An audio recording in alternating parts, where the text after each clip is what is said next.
The morning sun was slicing through the blinds of my little cottage kitchen, painting stripes on the old oak table.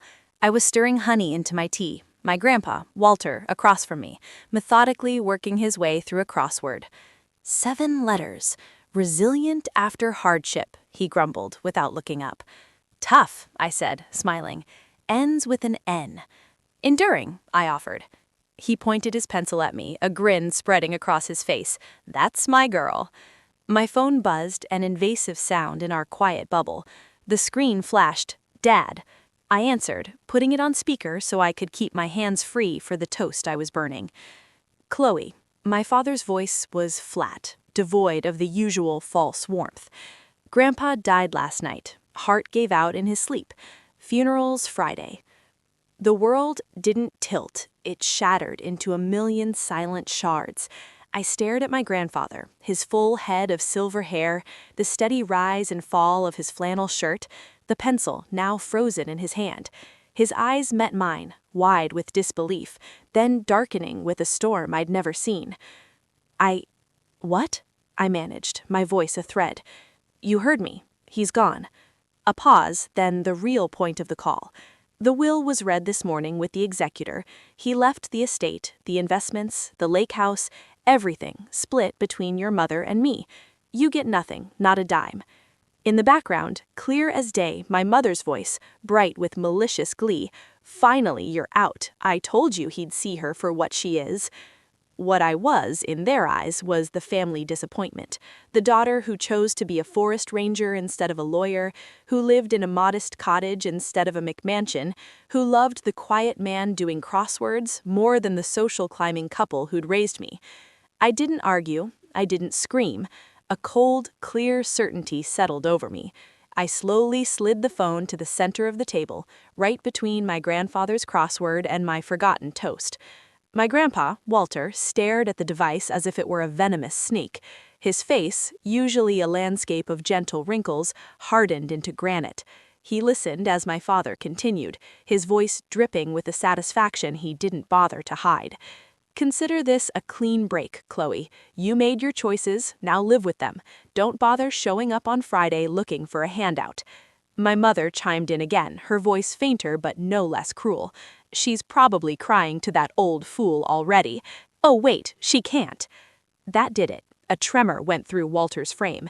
He had raised my father, worked 2 jobs to put him through school, only to watch him become this, a grasping, heartless stranger. He had loved my mother once too, before her ambition calcified into cruelty. He leaned toward the phone. His voice, when it came, wasn't the frail tremor my parents might have expected. It was the low, resonant roll of thunder before a storm. It was a voice that commanded crews and calmed spooked horses, a voice very much alive. He only said one word, but it was a word that carried the weight of a lifetime of patience finally snapping. Liar. The silence on the other end of the line was absolute, total, a vacuum sucking all the sound from the universe. Then a sharp, stifled gasp, a clatter, as if a phone had been dropped. My grandfather didn't stop. He picked up the phone, his hand steady. He said, "You listen to me, son," the word son now a title of profound disgrace. "You declare me dead? You steal from my granddaughter? You celebrate my supposed death to cut her out?" His voice rose, filling my warm kitchen with righteous fury. "My heart's just fine, but yours and your wife's are about to stop, permanently, legally." He looked at me, his eyes softening for just a second before returning to the phone. "The will you read is void. The real will, updated and notarized last week, is in my lawyer's safe, the one where Chloe inherits everything. The estate, the investments, the lake house, and the inheritance, you both, is exactly what you tried to leave for her. Nothing." He didn't wait for a response. He ended the call and placed the phone gently back on the table. The silence that followed was different now. It was charged, electric, with the aftermath of an earthquake. I was still trembling.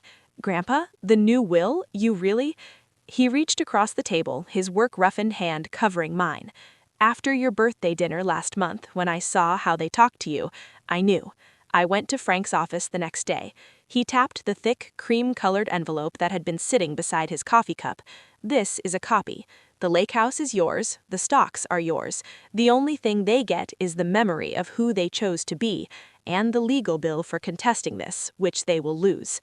Tears, hot and sudden, finally spilled down my cheeks. They weren't tears of grief for parents I never really had. They were tears of release, of being seen, chosen, defended. My phone began to buzz again, violently on the table. Dad, Mom, Dad, Mom. We both looked at it, buzzing like a trapped insect. Grandpa picked it up, his thumb hovering over the power button. He gave me a questioning look. I took a deep, shuddering breath of sunlit air, the scent of coffee and pine through the window. I thought of the lake house, of the quiet waters and the loon calls at dusk. I thought of a future built on love, not lies. I nodded. He pressed the button. The silence stopped. The silence returned, but now it was peaceful. It was ours. The funeral they'd planned for Friday would never happen, but the death of something, their power, their illusion of control, had just occurred at 7:14 a.m. And as the sun finished climbing over the pines, warming my grandfather's alive and smiling face, I realized the inheritance that mattered most was already mine, the man sitting across from me and the devastating, beautiful truth that had just set us both free.